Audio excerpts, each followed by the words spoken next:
Hola, ¿qué tal? Y bienvenidos a la casa. Aujourd'hui, nous avons deux invités très spéciales, Mayari et Tess Aybar. Mayari qui est créatrice de contenu depuis à peu près 3 ans et Tess Aybar qui est journaliste. Installez-vous confortablement et nous vous souhaitons un très bon visionnage de La Casa, le podcast latino. Bienvenidos a La Casa.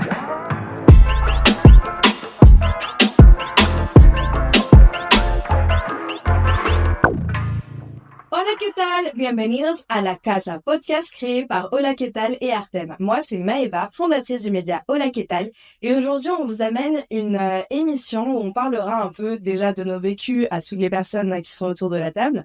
Et on parlera donc de nos liens avec l'Amérique latine, comment on a fait soit pour apprendre l'espagnol ou pour avoir ce petit côté latinisé qu'on a à notre façon et comment on est parvenu à ça. Aujourd'hui, nous avons Mayari. Coucou Mayari. C'est moi, bonjour. Merci d'avoir accepté cette invitation. Le plaisir, je suis très contente d'être là. Oh, super. Et on a donc Tess Aybar. Coucou. Merci à toi aussi d'avoir accepté cette invitation. Merci à vous pour l'invite. Et comme d'hab, on est avec Alex. On ne change pas. Merci pour cette invitation et vu que je représente la jante masculine autour de ces trois filles, j'essaie de faire honneur à cette partie-là de... Ah, ça va être difficile, ça va être dur. Bon, je vous remercie pour l'invitation, qui n'est plus d'invitation, puisque du coup, Bah non, maintenant tu j'ai posé mes bagages. Tu fais partie intégrante du projet et je te remercie. Les rubriques que tu fais sont super cool, donc il faut rester pour les voir. Et alors du coup, comme je vous disais, aujourd'hui on est avec Mayari, donc qui est franco-chilombienne. C'est ça. C'est ça, donc tu es née en France, de maman colombienne, papa chilien. Et ça fait à peu près 3 ans que tu es influenceuse, c'est ça? Oui, ça fait 3 ans que je suis créatrice de contenu. J'ai commencé sur TikTok. Et avec le temps, maintenant, je partage ma personnalité tous les jours. Et voilà, on a une communauté très cool. Mais du coup, quand t'étais passée... comment il s'appelait le théâtre déjà? Le théâtre où t'avais fait ton discours sur le fait de pourquoi tu étais devenue influenceuse. Oui. Ça s'appelait comment déjà? C'était le théâtre Mogador. C'est ça, c'était au Mogador. Donc, tu as fait un super discours en expliquant un peu pourquoi tu étais devenue influenceuse. Oui. Tu peux nous réexpliquer un peu cette partie-là? Oui, alors. Moi, c'est vrai que j'aime beaucoup écrire. Je le découvre encore plus là dans les dernières semaines. J'ai vraiment une passion pour l'écriture. Et une fois, je crois qu'on en a déjà parlé, toi et moi, de l'époque où quand tu deviens une femme et que tu te rends compte que les regards des hommes dans la rue changent beaucoup. Et c'était un soir comme ça où je rentrais à la maison, j'étais vraiment petite, je crois que je devais avoir 14 ans. Et en fait, je suis rentrée chez moi et un garçon m'a suivi pendant tout le trajet. Et quand je suis rentrée chez moi, j'étais vraiment insurgée, j'étais énervée, je trouvais que c'était pas normal. Et du coup, j'ai commencé à écrire un poème. Et j'ai lu à mon papa, c'est une papa, il m'a dit, waouh, mais il faut vraiment que tu postes ça. Et c'était vraiment les tout débuts de TikTok, où ça commençait à être un peu cool, genre ça passait d'être l'application où juste tu chantais dessus ou une application qui était plutôt sympa. Et du coup, j'ai filmé, j'ai fait un tuto maquillage et derrière, on entendait le poème et directement, ça avait plutôt bien marché. Je crois que en une nuit, j'avais fait 14 000 vues, après j'étais à 40 000 vues et c'était fou pour moi. C'est donc je suis riche. Et du coup, j'ai commencé là et je me suis jamais arrêtée. C'est vrai que maintenant, mon contenu, il est plus différent, mais j'essaie quand même souvent de prendre position, de dire tout là. Tout simplement, même sans être forcée ou que axée sur ça, c'est juste que c'est ma personnalité. À un côté, je suis très coquette, j'aime beaucoup maquiller, etc. Mais d'un autre côté, j'aime beaucoup lire, j'aime beaucoup m'instruire et je trouve que c'est important de partager cet aspect-là aussi. Et aussi, souvent sur tes contenus, pour revenir un peu sur ce côté latino, tu as beaucoup mis en avant le fait que tu avais cette partie, surtout la colombienne, parce qu'on a plus pris du côté colombien. Pourquoi c'était important pour toi justement de montrer cette partie-là, de parler de la Colombie, de tout ça? En vrai, c'était même pas important pour moi, c'est juste que j'ai toujours été une forceuse avec la Colombie. Genre, je pense que même avant les réseaux sociaux, tous les gens qui me connaissent, ils savaient. Enfin, ils savent tous que je suis colombienne, j'en parle tout le temps. Même si t'es pas colombien, je te dis des mots en espagnol, t'es obligé de les comprendre finalement. Donc, ça fait juste partie de moi. Genre, c'est pas une prise de position spéciale. Mais d'un autre côté, c'est vrai que maintenant, je me rends compte que moi, quand j'étais au collège, je connaissais pas beaucoup de colombiennes, les colombiens, enfin, les idées qu'on allait avoir sur la Colombie ou les images qu'on allait avoir, c'était des trucs assez clichés ou des trucs hyper grands, genre Shakira. Donc moi, je suis un peu plus proche et c'est vrai que maintenant, quand des gens de mon âge disent ah je suis colombienne, on va leur dire ah mais je connais une colombienne sur TikTok et tout, et ça je trouve que c'est assez sympa. Merci. Et tu représentes très bien la communauté. Merci. Plus 57 en force, c'est le code téléphone. Ouais, c'est l'indicatif. Si jamais vous voulez appeler en Colombie, bah, c'est plus 57 merci. Merci. Merci. Ça revient, c'est bon. T'es pas dans le vénézuela. Et du coup, Thèse, de ton côté, donc tu es journaliste généraliste. T'as travaillé chez Brut, notamment, France 24, il me semble aussi. Un petit peu, j'ai fait un stage à France 24 en Colombie, d'ailleurs, à Bogota. Et effectivement, j'étais chez Brut. Et là, actuellement, je suis dans une émission culturelle qui s'appelle Trucks pour Arte. Super. Et toi, du coup, tu es franco-chilienne. C'est ça. Née en France et t'as vécu quelques années en Colombie. C'est ça. Et c'est de là en fait que t'as appris à parler espagnol, tout ça. Ouais, exactement. Bah moi après, comme toutes les petites filles, j'étais très fascinée par mon papa et j'étais très frustrée justement de pas pouvoir avoir accès à cette culture. Moi, je parlais pas espagnol parce que ma mère était française, donc à la maison ça parlait français. Et j'avais vraiment, tu vois, cette envie de savoir d'où je venais. En plus, bah le Chili, il y a une histoire particulière parce qu'il y a eu un coup d'État qui a été très fort là-bas. Donc j'ai l'impression qu'il y a vraiment il y a un truc qui se transmet de génération en génération, de la culture chilienne, de la culture politique, etc. Donc j'ai vraiment très vite été en quête de cette identité latino-américaine. Et effectivement, à mes 9 ans, on est parti vivre en Colombie. Et en fait, bah au final, je connais plus peut-être la Colombie sur pas mal d'aspects que le Chili, parce que j'ai tendance à dire que quand t'es petit, moi j'y suis allée de mes 9 ans à mes 13 ans, c'est assez grand pour que tu aies des souvenirs, mais c'est assez petit pour que ça te marque dans ton identité personnelle. Par exemple, moi, aujourd'hui, quand je parle espagnol, je parle colombien, j'ai un accent colombien, personne ne va jamais penser que je suis chilienne. J'écoute... la culture colombienne m'a beaucoup plus pris que la culture chilienne. Ok.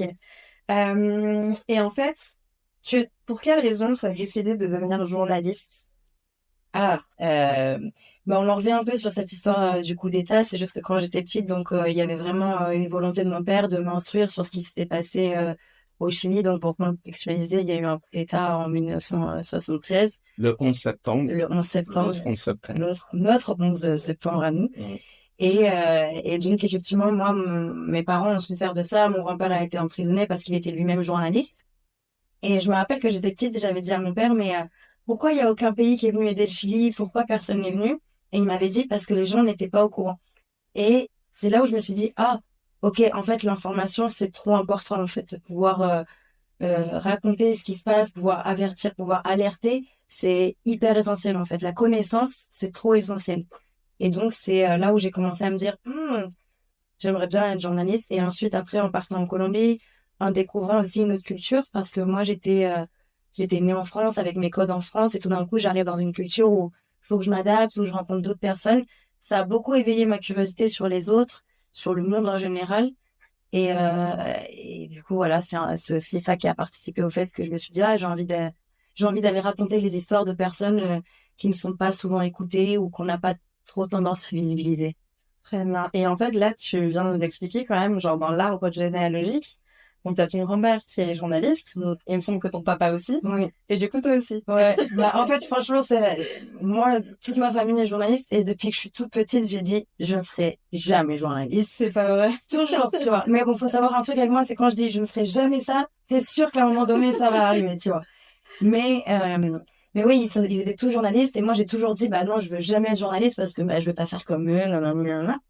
Mais au final, en fait, au fil des années, je grandissais, j'étais en mode, ouais, mais en même temps, il y a aucun autre métier qui me plaît, quoi. Enfin, tu vois, donc, forcé de me rendre à l'évidence que c'est ce que j'allais faire et c'est ce que j'aimais faire. Et au final, j'adore, tu vois, donc en vrai, je regrette pas. Vous l'avez dans le sang, genre, ça vient dans l'ADN. Ouais, c'est ça. J'allais dire un truc. Moi, j'allais te poser une question. Pour ton parcours pour devenir journaliste, t'as fait des études de journalisme ou tu t'es spécialisé dans un autre truc et après, c'est venu... Alors, pour mes études de journaliste, en fait, j'étais dans une école de journaliste, mais j'ai tendance à dire que j'étais inscrite plutôt que je l'ai faite, parce qu'en fait, j'y suis allée la première année et c'était intéressant la première année, mais très vite, en fait, moi, j'étais hyper lassée et je trouvais pas forcément d'intérêt. Et donc, les 2 dernières années, j'étais absente, mais à un point inimaginable. Et juste, je m'en servais pour faire des stages. Et donc, c'est avec cette école-là que j'ai réussi à faire mon stage en Colombie à France 24. C'est intéressant en réalité quand tu fais des... Totalement. Okay. Moi, je pense sincèrement que c'est un métier qui, de toute façon, est en constante évolution. C'est un métier d'humain. Donc, en fait, t'apprends en faisant, t'apprends en parlant avec des gens, ouais, en pratiquant directement, en fait. Ah, mais je suis totalement d'accord avec toi. Je parlais avec, je sais pas si tu le connais, en Colombie. Alors, enfin, Est-ce que tu connais Juan Pablo Lucuri? Ouais. C'est le présentateur de France 24 en espagnol, qui est colombien, mais il est là-bas depuis un an. Attends, redis-moi. Juan Pablo Lucuri, Ah, qui est non. afro-colombien. Mais s'il est là depuis un an, non, je connais pas. Moi, j'ai fait ma pratique en 2020. Ouais. Ouais, mon stage, pardon, en 2020. Et donc, depuis, je sais pas si les nouveaux arrivants. Ouais. Tu te souviens du nom? attendez, je vais chercher. Ça va bien. Moi, j'avais une autre question. Est-ce que quand tu étais petite, ça t'est arrivé de faire des reportages avec ton papa dans le cadre de son travail?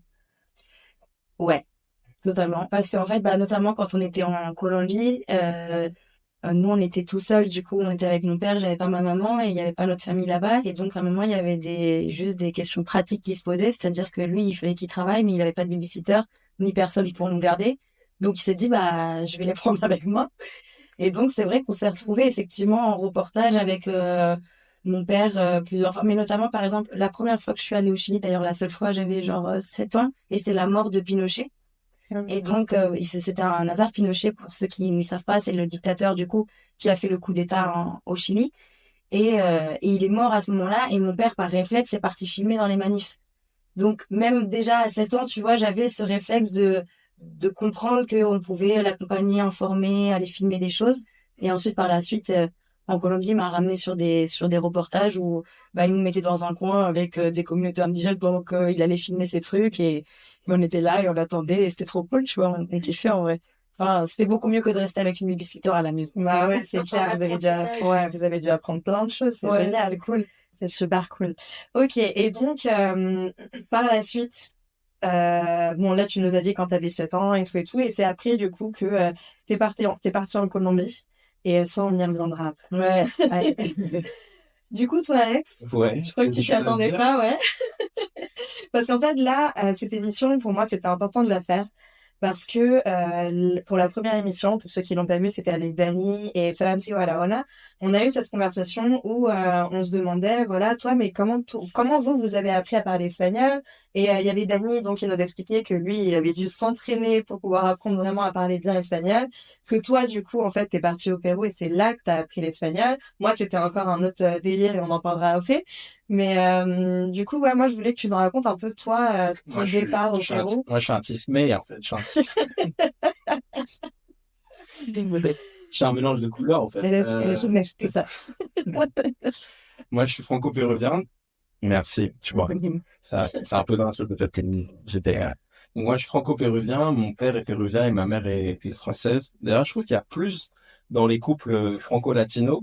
J'ai l'impression qu'il y a plus la femme qui est latina et le mec qui est français que le contraire. Je sais pas si vous avez remarqué. Mais je pense que un peu ça, le City, je pense qu'il y a beaucoup.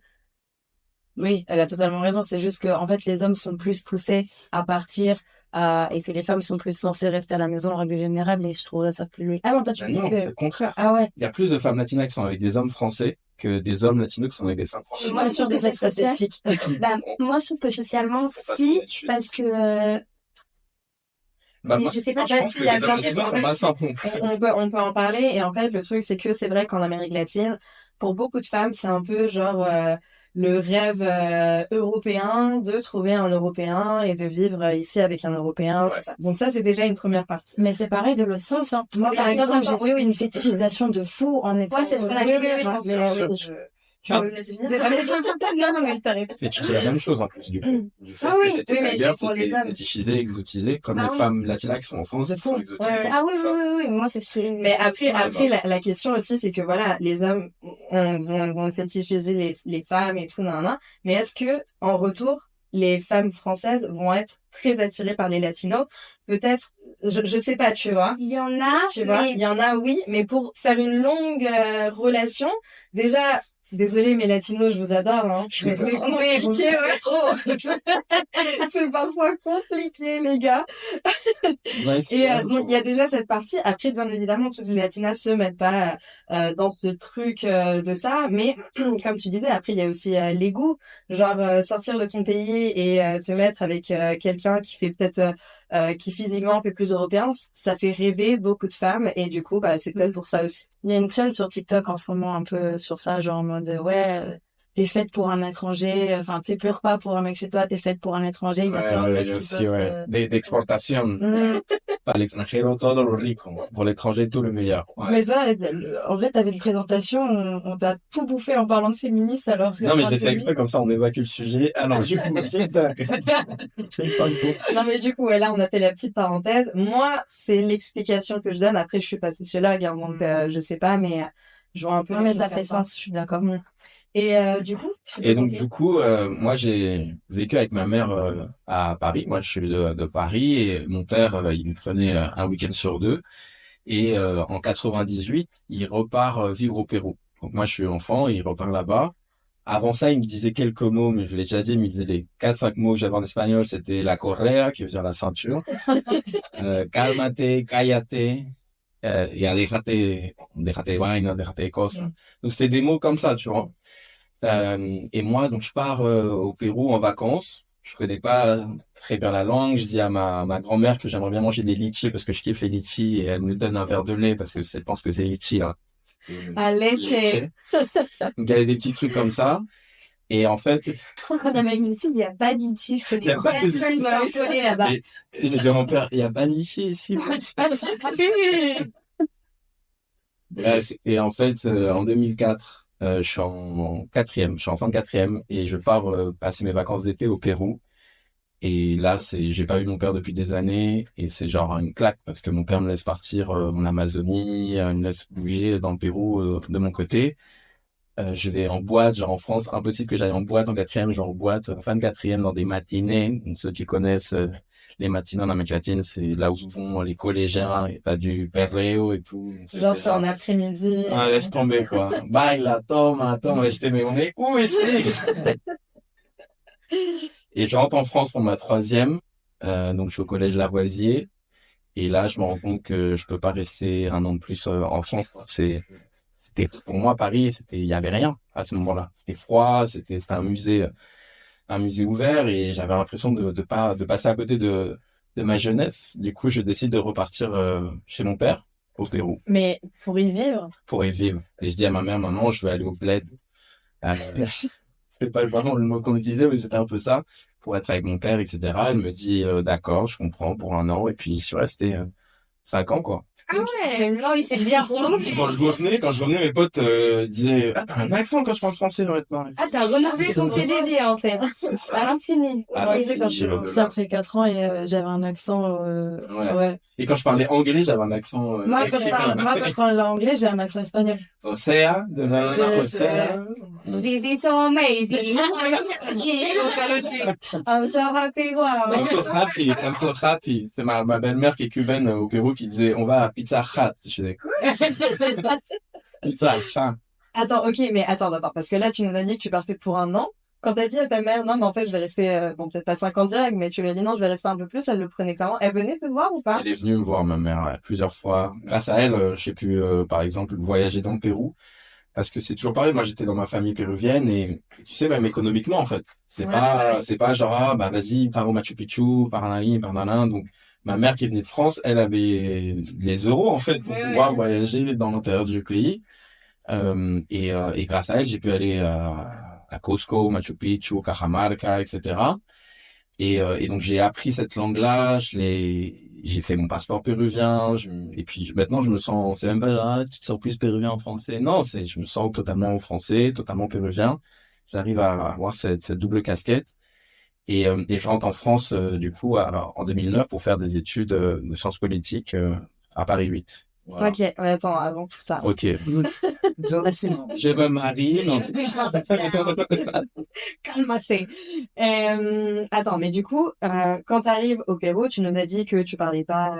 Je parlais pas bien, non. J'avais l'accent parce que tu sais, il y a un truc où t'arrives à avoir la bonne intonation malgré tout, mais j'avais pas le lexique. Ok, et à l'école, ça se passait comment avec tes camarades et tout Bah, j'étais au lycée français, donc bon. Ah. Mais j'ai une question, est-ce que dans ton lycée français, il y avait beaucoup de Français? Parce que Non, moi, il y avait aucun Dans les T'as de l'argent, en fait, pour être dans les écoles comme ça. C'était Oui. Colombo française? Ouais, mais le lycée Non, français, ça reste le lycée Louis Pasteur. normalement, le lycée français, il est gratuit pour les... Pour les Pour les Français. Français, justement, mais quand tu es, par exemple, en Colombie, je sais qu'à Bogota, il y a que Ouais. l'élite qui a de la validation Exactement. municipale. Oui, mais en fait, c'est déjà par exemple à Bogota, le lycée français, c'est un des moins chers des De tous les chers, oui, c'est vrai. Je sais que ça, los hijos de Petro. Exact, sí, exacto. Et de Mopus aussi. Ça, je sais pas. Ouais, bon, C'est un mec si du coup, politique. les enfants de deux leaders de la Ben moi gauche. j'étais en classe avec Nicolas Ok. qui est un mec qui est l'enfant de la Ouais, femme de ça Petro. m'a été.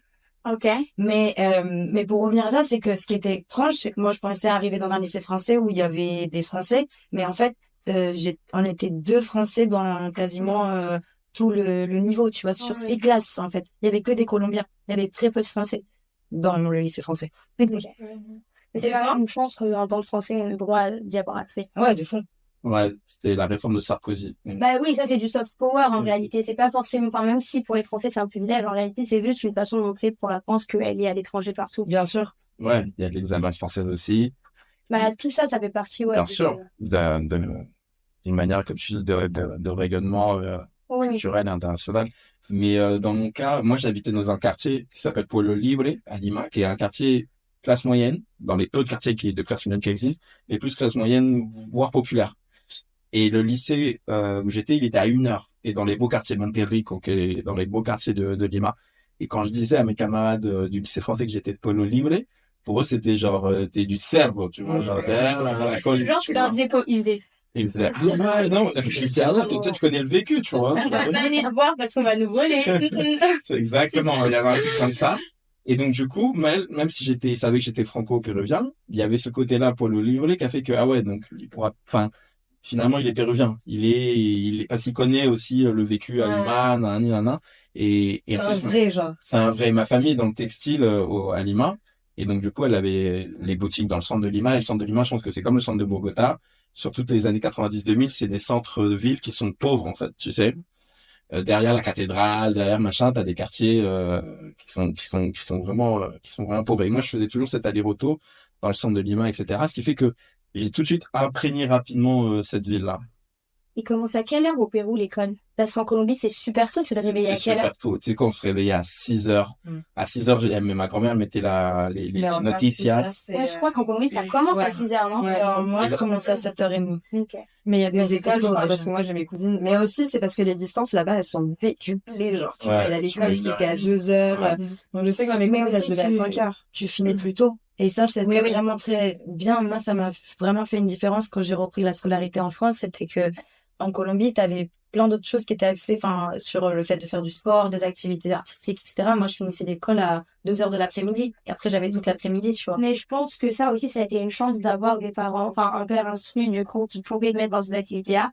Parce que je sais qu'en Colombie, bah, pour les quartiers populaires, c'est un peu un fléau quand même de rien avoir à faire de l'après-midi parce que t'as pas l'argent, tout simplement. Bien sûr, bien Ouais. sûr, bien sûr. Mais après, je parle juste d'un truc purement En termes de temps éducationnel. libre, ouais, c'est mieux. Et je dis juste que je pense qu'aucun enfant, en fait, n'est fait pour être concentré Ah ouais, 8 heures je suis sur une chaise, tu vois ce que je veux dire? Et bien évidemment que ça met en place aussi les inégalités sociales, c'est comme les vacances scolaires, etc., les devoirs et Mais tout. ce serait parfait si on comblait justement avec un programme éducatif où dans les quartiers populaires, tu pouvais avoir accès à ce genre Bien d'activité. sûr. Je suis d'accord. En tout cas, sportif et artistique, qui me Ouais. paraît très important à Ouais, développer, ouais, tu vois. pareil.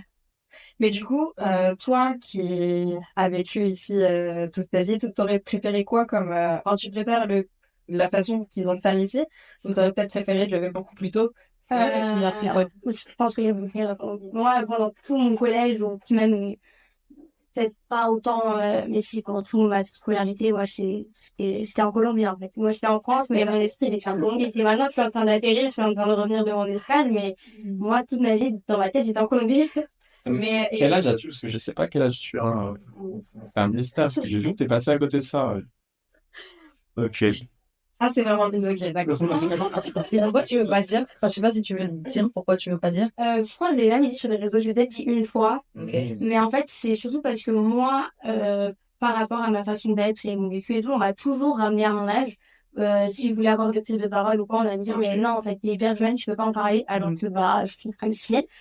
Et du coup, bah, en fait, quand j'ai commencé les réseaux, je me suis dit, je vais pas le dire, comme ça, je peux parler de ce que je veux. Et même si les gens ils disent, ouais, mais tais-toi, bah, tu peux pas savoir, en fait. Et Pardon. Non, t'as chaud pour le bac, du coup, non, mais Mais par exemple, tu dirais pas ça justement fort pour d'autres. maintenant, oui. Tu vois, de dire, j'ai pu m'exprimer moi en ayant 15 ans, 16 ans sur des sujets forts. Et du coup aussi, mais ça, par exemple, je trouve ça hyper français. Ce truc de ne pas légitimer les jeunes, de ne pas laisser la parole aux jeunes, de décrédibiliser ce qu'ils sont et ce qu'ils disent, parce que sous prétexte de tu n'as rien vécu, Ouais, etc. C'est mon fight éternel avec ma grand-mère française, tu Ouais. vois. Et ben moi, justement, je trouve que une des grosses critiques que j'ai à faire à la France, c'est la place qu'elle donne aux enfants et au fait que les enfants en fait sont des identités, sont des personnes à part entière et qui ont des opinions qui sont intéressantes aussi, tu vois ce que je veux dire? Moi, je trouve que maintenant, oui, ça pourrait être intéressant. J'attends toujours le moment où vraiment on pourrait le faire. Voilà, c'est ça. Mais maintenant, oui. Mais au début, non, parce que du coup, ça m'aurait saboté, en fait. Et je sais que il y a plein de... Même dans les commentaires, des fois, on me dit, de quoi elle parle? Elle est hyper jeune. Et là, il y a d'autres gens qui savent pas vraiment j'ai quel âge. Ils sont genre, mais n'importe quoi, elle est pas hyper jeune, elle a 30 ans. C'est ça. Du coup, ça crée quand même, ça me crée plus d'espace, en fait, de pouvoir parler de Bah, et surtout que toi, en tout cas, à la maison, t'as toujours été habitué à ce qu'on respecte ton avis, en fait. Ouais. Et parce que, ouais, enfin, moi, j'ai toujours trouvé déjà important de parler librement de beaucoup de sujets. Je pense que c'est aussi très relationnel, tout cas, enfin, moi, par exemple, j'ai toujours été habituée à faire des fêtes avec les adultes et les petits enfants. Et même si c'est jusqu'à 3 heures du mat, tu fous les enfants sur la chaise dans le coin, ils vont s'endormir sur la chaise avec un peu de pull. Et tu vois, et moi, ça m'a aussi beaucoup surpris. En France, je trouve qu'on vit trop séparés. Et je trouve ça triste, tu vois, parce que du coup, en vrai, on a même moins de respect des anciens. On écoute personne. En fait, ici, il y a un espèce de culte sur les anciens de ils savent tout, mais en même temps, personne ne les respecte. Ils finissent à crever tout seuls dans des EHPAD, tu vois. Et les enfants, personne ne les écoute. Non, mais enfin, c'est vrai, mais c'est la vérité. Bah, c'est vrai, tu vois. Et je trouve que c'est dommage parce qu'il y a plein de choses qui se perdent, tu vois, là où, par exemple, en Amérique latine, t'as vraiment un cuidado, comment dire, une attention des anciens, tu vois, et aussi des petits. Et du coup, il y a un cycle de la vie qui est, pour moi, plus intéressant, en fait, qu'ici, on vit un peu tous séparés. Du coup, tu penses que ça viendrait du fait que quand on est plus jeune, on nous donne pas l'espace dont on a besoin?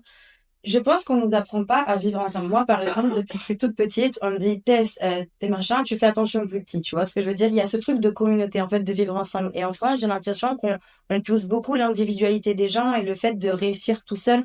Moi, un des exemples qui m'avait trop choqué, c'est quand je suis arrivée à l'école. Et un jour, je me rappelle qu'il y avait une merde qui était arrivée. Il y avait un élève, en fait, il y avait un truc raciste qui s'était passé, une discrimination raciste, en vrai, du corps enseignant. C'est Sora. Et voilà, exactement. Et donc, bref, je fais un scandale. Tu vois, tu vois, j'étais avec une pote, ça fait revenir derrière, comme ça, pour dire, non, je suis gentille, mais bon, j'étais un peu vénère, tu vois, enfin, finalement, j'étais un peu maintenant, mais je venais de la Colombie, en fait, où j'avais le droit de parler. Et là, tout d'un coup, j'arrivais dans une institution française, on me disait, mais ferme ta gueule, tu vois. Moi, j'avais pas compris. Donc, je commence à faire un petit travail, et je me rappelle que je finis chez la directrice, qui me dit cette phrase, qui me dit, Tess, ton bac, tu l'auras toute seule. Donc, concentre-toi sur toi. Et en fait, moi, j'ai l'impression que cette phrase, on l'a tous entendue une fois, tu vois. Et on minimise l'impact de ça, mais moi, j'étais en mode, mais quel citoyen vous êtes en train de créer, en fait? Qu'est-ce que vous êtes en train de m'apprendre? Genre, l'école, c'est l'école de la République, vous êtes là pour m'apprendre une vie en société. Quelle société vous êtes en train de construire, en fait, en disant aux gens, tout ce qui se passe, tu t'en fous à côté, concentre-toi sur toi, ton avenir, sur ta réussite, tu vois ce que je veux dire? C'est hyper fort, et en fait, ça crée des gens. Moi, j'étais choquée des blocus qu'il y a ici. En vrai, je trouve les gens pas assez solidaires, tu vois. Même si on est bon sur certains blocus. Enfin, je trouve qu'il n'y a pas de solidarité entre élèves. On n'arrive pas à créer des vrais groupes tous ensemble, tu vois ce que je veux dire? Bah, en fait, c'est un peu la loi du jusqu'ici, tout va bien. Ouais. Donc, il y avait une histoire comme ça que, ils sont venus chercher telle personne, mais bon, ça ne concernait pas. Et les communistes, ouais, Voilà, ils sont venus chercher telle personne concernée. C'est pour la Seconde Guerre mondiale. Voilà, c'est ça, c'est ça. Ils me cherchent les C'est ça. unis, Et après, c'est plus personne quand ils viennent chercher moi. Ouais. C'est ça. Mais même, je pense que moi, j'ai l'impression, après, bon, peut-être qu'on va me dire que je suis un peu complotiste, mais j'ai l'impression que ça sert les élites aussi, en fait, de créer des individualités comme ça, en fait, tu vois. Bah oui, de diviser pour mieux régner. Exactement. En fait, si tu dis aux gens, concentre-toi que sur toi, ne fais pas bloc. Parce qu'en fait, qu'est-ce qui est le plus fort dans la vie? C'est la masse, c'est le nombre. Tu vois ce que je veux dire? C'est comme ça qu'on arrive à des renversements sociaux intéressants et importants. Donc, j'ai l'impression que ça sert aussi les élites de dire, voilà, concentre-toi que sur toi, Et en plus, sur un truc carriériste, on est hyper carriériste. Enfin, il y a ce truc de la réussite, tu vois, d'avoir un bon métier, une bonne position sociale, etc. Donc, ouais, moi, je pense qu'il y a vraiment un truc qu'on ne sait pas forcément bien vivre ensemble parce on ne s'apprend pas non plus à faire attention aux autres, tu vois. Moi, je te dis, depuis que je suis toute petite, c'est moi qui dois changer la couche de mes petits frères, c'est moi qui dois les sortir et tout, c'est moi qui dois aller les chercher à l'école. Et c'est normal, en fait. C'est moi qui dois aller choper ma grand-mère parce que, enfin, il faut lui apporter ça. Tu vois, il y a ce truc de vivre en communauté, en fait. Oui, je suis d'accord avec toi jusqu'à un certain point, en fait. Parce que souvent, ce qui va se passer dans les familles, dans certaines familles en Amérique latine, c'est que les parents vont avoir beaucoup d'enfants et que le grand va toujours devoir s'occuper des autres. Et ça, non plus, c'est pas le rôle des plus grands, tu vois. Et je vais même mettre, moi, ce que je pense, c'est triste, hein, mais pourquoi, en fait, c'est pas un truc qui est propre à l'Amérique latine, mais c'est pourquoi il y a de la solidarité dans les pays pauvres, c'est parce que tout simplement, t'as l'État qui ne remplit pas ce rôle-là. Et donc, en fait, si tu n'as pas de tissu collectif, tu meurs, c'est comme les trucs associatifs, etc. Donc, je suis pas en train de dire, c'est super, on tous sera la dalle, mais on va être tous ensemble et ça va être cool, tu vois. Non. Non, puis il s'est passé les choses. Trouver un juste milieu. C'est ça, tu vois, c'est que je pense qu'on peut réussir à prendre des trucs cool de chaque culture, tu vois, mais c'est pas, bien sûr que c'est pas tout beau, tout rose, en fait, comme tu dis, tu vois, ça. Genre, mais en tout cas, enfin, ça dépend, tu vois, si t'as 2 petits frères et sœurs et tout, voire peut-être 3, mais efficace. Alors, du coup, j'adore ce sujet, bon, c'est un peu éloigné. Ouais, c'est ça. Mayari, déjà, tu voulais rebondir peut-être sur ce que avait dit Tess. Moi, j'allais dire que je me suis rendu compte avec un exemple beaucoup moins fort, c'est la façon qu'ont les Européens de partir en soirée. Alors, moi, j'ai toujours pris avec des latinos. Au téléphone, tu vas Ah non, mais c'est désolé, hein, peut-être que je vais pas partager quoi, mais moi, ce que je sais, c'est que, je suis avec toi, avec des latinos qui, genre, on rentrait ensemble et on partait tous ensemble, même si c'est super pété et on va te déposer chez toi et voilà. Alors que dernièrement, en mode, je suis sortie, bah, déjà à Londres avec des Européens de Londres, avec des Français comme ça. Et, d'un moment à l'autre, on perd à la moitié. Et c'est limite, on dit au revoir et si tu meurs à ton soirée t'es pété, c'est ton problème parce que moi j'ai envie de partir et donc ouais. Ouais, mais après, je trouve que pareil, on en revient à ce truc de, enfin, par exemple, moi, je sais qu'en Colombie, je peux pas rentrer de soirée toute seule. Pourquoi? Oui, voilà, Parce que c'est ça. dangereux, tu vois. Et je sais que, par exemple, quand là, en fait, c'est rose, ce truc d'équilibre, parce que moi aussi, j'ai adoré, en fait, à un moment, j'étais en stage, du coup, à Colombie quand j'étais plus grande, et ça m'insupportait de devoir rentrer avec un mec, même parce que même quand je prenais un putain de taxi, j'étais pas sûre que c'était vraiment safe à 3 heures du mat, tu vois. Après, quand t'es femme, même en France, c'est comme ça, tu vois, tu vois. Mais il y a vraiment, C'est indéposable pour moi. Mais en fait, le point que tu as soulevé là, je trouve ça hyper important parce que c'est vrai, c'est comme si en fait, ici, on avait cette confiance de on va tous rentrer chez nous au calme. Ouais. C'est ça? Alors que bah, dans d'autres pays, et comme tu disais tout à l'heure, ça n'arrive pas qu'en Amérique latine, mais dans d'autres pays, t'as pas cette certitude à chaque fois que tu sors, même la journée. Et ici non plus, comme tu dis aussi. Mais il y a quand même un bon pourcentage. Et puis ça crée aussi des libertés parce que moi mais en fait je suis hyper d'accord avec toi, moi aussi. Non, non, je comprends de ouf et je trouve ça moins cool qu'on rentre tous ensemble, mais ça crée aussi des libertés de dire bah en fait là par exemple moi j'ai envie de rentrer quand vous êtes en train de kiffer et en fait ça me rend responsable et indépendant aussi, tu vois, là où quand t'es tout le temps en groupe, des fois t'es pas indépendant et même par rapport à la famille, le poids de la famille, moi j'ai l'impression qu'en Amérique latine le poids de la famille est fort et du coup c'est plus dur des fois bah de ne pas aller dans les rails qu'on t'a imposé, etc. Tu vois, c'est toujours ce truc du collectif, des fois, enfin, bah, tout, et voilà. C'est un truc d'extrême dans le fond. Je dis voilà parce que je fais des signes avec les mains, mais les gens le voient. Ah, ok, c'est fini, le bas. Ok, bon, bah, là, on s'est bien éloigné. On est très, très, très loin, mais c'est top. Moi, j'adore ce genre de conversation. Et en plus, tout ce qu'on dit, bah, on parle de la réalité et de quelque chose dont on peut parler justement parce que pour ta part, t'as vécu là-bas, toi aussi. Donc là, on a vraiment on revient en fait à ce truc de double culture. Et on peut parler justement de ce qui se passe en France, mais de ce qui se passe aussi de l'autre côté de l'Atlantique. Et c'est hyper intéressant de pouvoir parler de ces sujets-là. Maya, moi, je veux bien que tu nous expliques, toi, pendant il y a un moment dans ta vie où tu parlais pas, parce que tu savais pas. Bon, c'est comme ça. Et ensuite, en fait, c'est comme si tu avais appris les deux en même temps, pour moi. Mais je sais pas si toi... Je crois que si, c'est vrai. Mais moi, j'ai vraiment un souvenir de papa qui me prenait et qui m'a appris vraiment à écrire et à lire. avec, je pense que les Chinois connaissent la vieille école. Et alors, c'est allé où tu l'avais, c'est sûr que tu l'as posé, Charles, tu l'as fait. Moi, en fait, pour apprendre à écrire espagnol, je savais déjà écrire. Enfin, je devais avoir, je sais même plus à quel âge on apprend à écrire à 5 ans. Mais en fait, on était au Chili et j'ai dit à mon père, ouais, mais comment on fait pour lire l'espagnol? Et il m'a dit, mais en fait, tu prends toutes les lettres.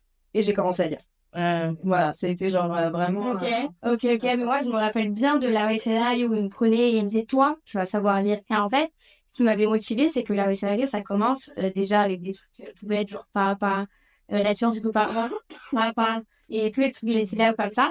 Et à la fin, t'avais des comptes. Et moi, je m'étais dit, un jour, je vais les lire, c'est bon. Moi, je vais lire moi.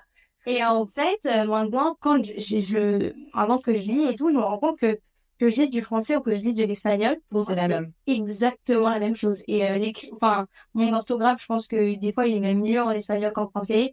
Et je suis complètement bilingue. Mon cerveau, il est vraiment dans les deux langues. Et tu comptes en quelle langue? Ça, c'est quand tu comptes. Ah, je compte jamais, je suis trop bien en maths. Non, mais si par exemple, La langue. non, je sais pas, je me rappelle plus mes rêves, mais je pense que c'est dans ma tête, les deux langues, je suis contente de parler. Et sur les rêves, moi, je pense que ça fait partie aussi vachement de ton environnement. Moi, je sais que par exemple, quand je suis enfant, généralement, je vais avoir tendance à rêver en français, mais moi, en Colombie 2 semaines, et je vais rêver en espagnol. Tu vois ce que je veux dire? C'est aussi, pour moi, les rêves, ça fait vachement partie de mon environnement, et du coup, Oh, mes rêves, ils sont en mute, hein. Parce que ça fait non, mais je sais bien, franchement, mais jamais je me suis posé la question, j'ai rêvé en français ou en espagnol. Tu penses? En fait, c'est pas en fait, en fait, ça m'est arrivé de m'en rendre compte. Par exemple, j'ai vécu à Berlin pendant un moment et j'allais en cours d'allemand. Voilà. Et en fait, un jour, alors que je parlais pas encore, mais ça y est, je commence à comprendre des petits trucs, je me rappelle que j'ai rêvé en allemand, et là, je me suis dit, putain, c'est genre, là, oui, tu vois, mais en fait, je pense que...